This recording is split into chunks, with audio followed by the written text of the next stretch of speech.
Welcome to Attic Raiders Retro Reviews, where today we're going to be facing dangers untold and hardships unnumbered and fighting our way to the castle beyond the Goblin City in order to take a look at Jim Henson's Labyrinth, the board game.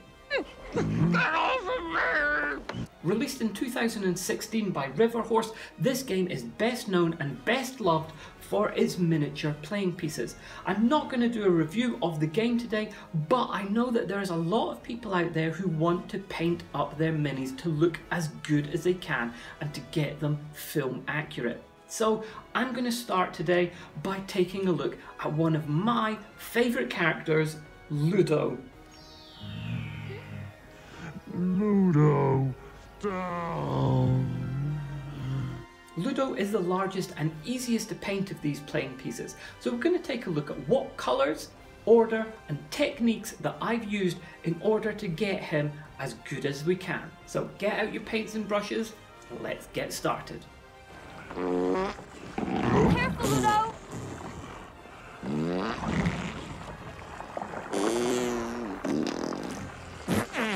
The first step then is to take Ludo and the rest of the playing pieces, and I've blue tacked them here onto a piece of cardboard so I can take them outside and spray paint them all in a oneer. I've used a white automotive primer from Halford's here, and because a lot of them have white clothing on, I went for a white primer instead of a grey or a black.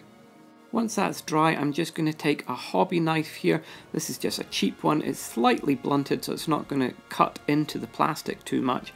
And I'm going to use that to scrape down the seam lines where it's come out of the mould, and that will just make it nice and neat. But again, I'm not going to spend too much time on this because it will all be covered with paint and you really won't see them on this scale, but it just neatens it up a little bit.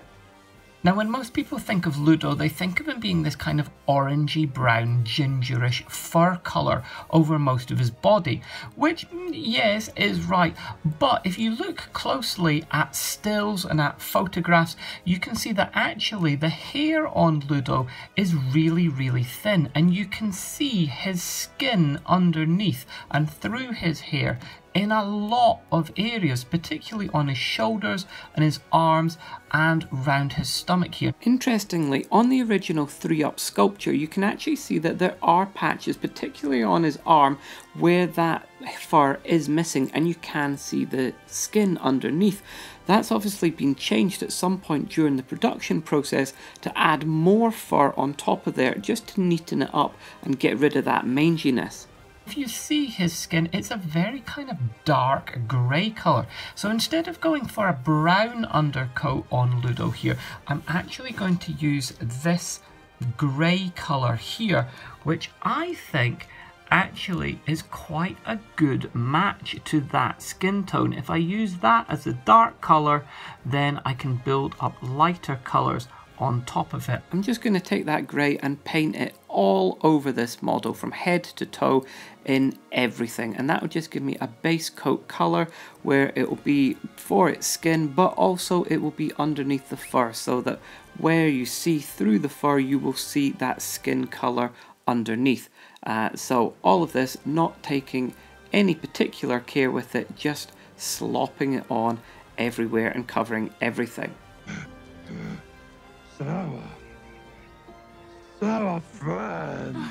So I've applied 2 thin coats of that paint to Ludo, and you can see now that it's dried, it's come up quite nicely, and it's quite a nice shade for his skin really. But what I'm going to do now is try and add a bit more depth to his skin, and to do that I'm going to take this grey, which is a much lighter grey, and I'm going to do a bit of dry brushing over the top of his skin to highlight some of the higher points there. For dry brushing, of course, you take your paint and you apply it to your paintbrush, and then you wipe off as much of it as you can onto a scrap piece of newspaper or cloth, so that your paintbrush is really nice and dry. You then use your paintbrush to brush across the raised portions of your model and apply the paint so that the paint just goes onto those higher areas.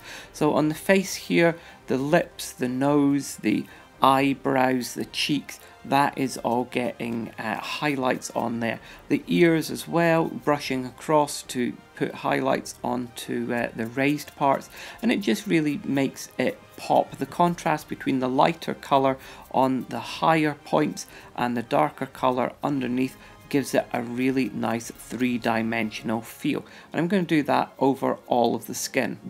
Now I'm actually doing something a bit odd here, which is dry brushing in line with the flow of the fur. Normally if I was dry brushing, I'd be doing it across the grain of the fur in order to pick up those highlights, but I'm doing it down the way in line with the fur. And the reason I'm doing that is because I actually want some of these highlights, if you like, the dry brushing, in the gaps between the fur, which normally you would not want, but in this case I'm doing it because I want those different colours to be seen on the skin underneath the fur, which would be in the recesses. Remember that all the rest of this is going to be covered over with fur colour. Now that's looking better and more three-dimensional, but I think it's now slightly too grey, so what I'm going to do is go in and hit it with a little bit of a kind of sandy brown colour here, and this will help add in some more tones and more coloration and make it look more realistic.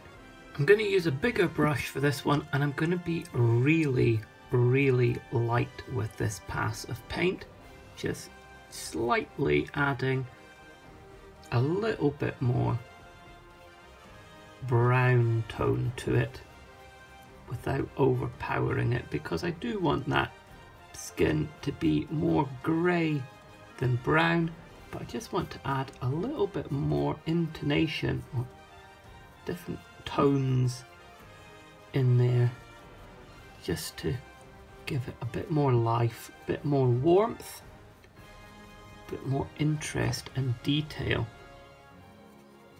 Now that I've done that with the skin, I'm in fact going to go over the whole thing very briefly with that.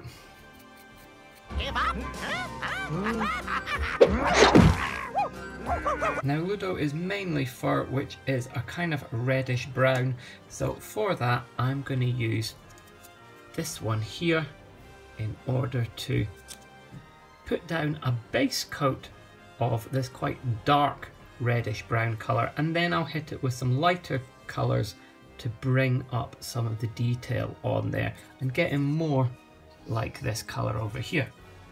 So when I'm dry brushing this, now I really am going to pay attention to the grain of the fur. So the fur is running down his back, so I'm going to dry brush across his back.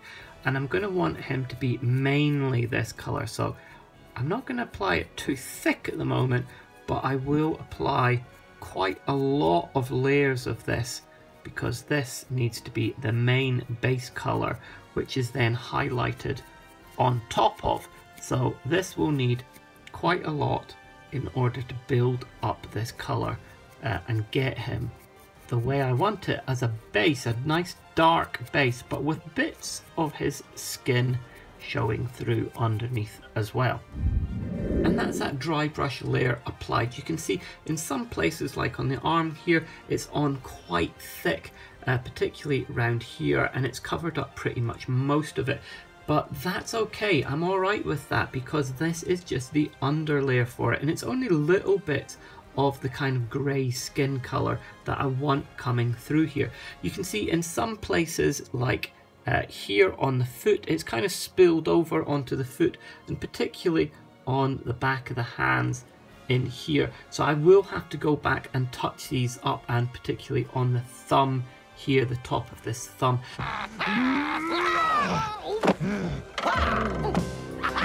So now I've gone back over with a light wash of the grey and just tidied up those hands on there and round the chin and different areas, and again just using the dark grey and a little bit of the light grey as well to pick back up once I've put the dark grey on, and just tidied those up, and it's looking much better now. I want to bring that red brown up to a little bit more of a ginger colour, so I'm going to use this brown here, which is a really quite an orangey brown, so I'm going to use this very lightly. This is a strong colour, so I'm going to use it very sparingly just to add a little bit more brightness on here,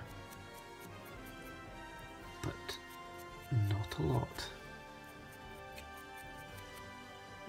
That orange brown on top of the red has really upped it to a kind of more of a ginger tone instead of that reddy brown tone.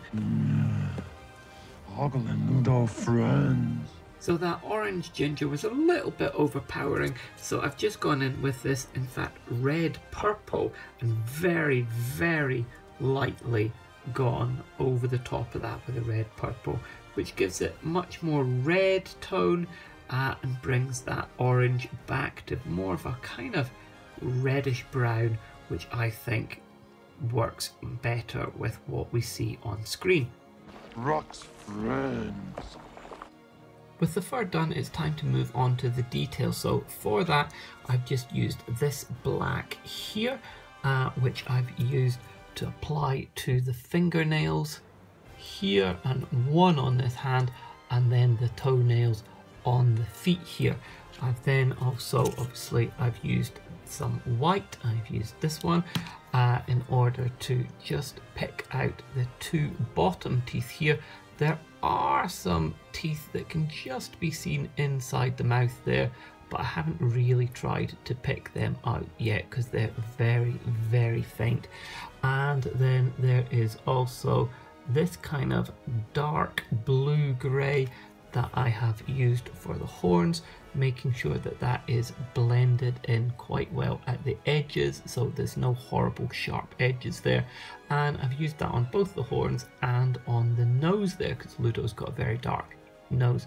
Next thing will be to highlight the horns and get some of the depth back onto them, and to add a little bit of a brown wash to the teeth, just to get a brown colour at the bottom and have that filtered and gradiated up to more of white at the end.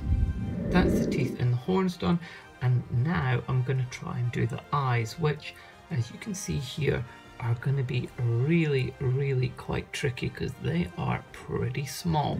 So for the eyes, Ludo doesn't have any whites showing, so I went in with my smallest paintbrush and used some of this brown colour for the iris, which covers pretty much the entire eye, and then using a pin I went in and did some black pupils in each eye, and then once that was dry I used the pin again to add some tiny dots of white to each eye, just for the reflection of the light on there, and that really brings him to life.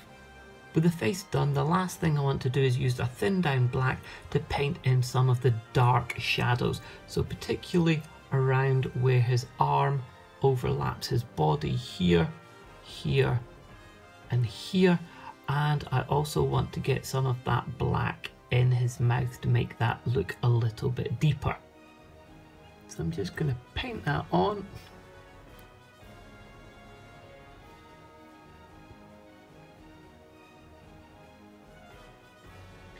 And once it's on, I'm going to use straight thinner, in this case white spirits, to thin out the edges of that, make sure there's no harsh straight lines on the edges of that black, because we want it to look nice and natural, just like shadow.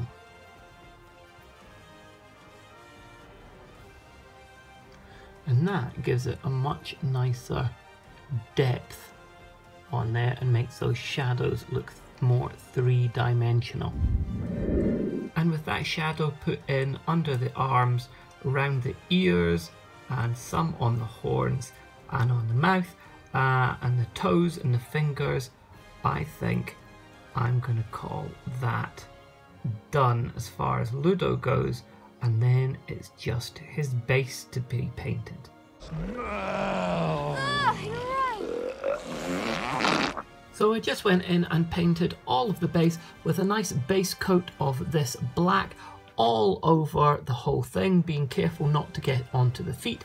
And then once that was done, I took this bronze and dry brushed down across the grain on that, so that that base now has a nice metallic look to it. And with that, I think Ludo is done and finished and looking rather nice.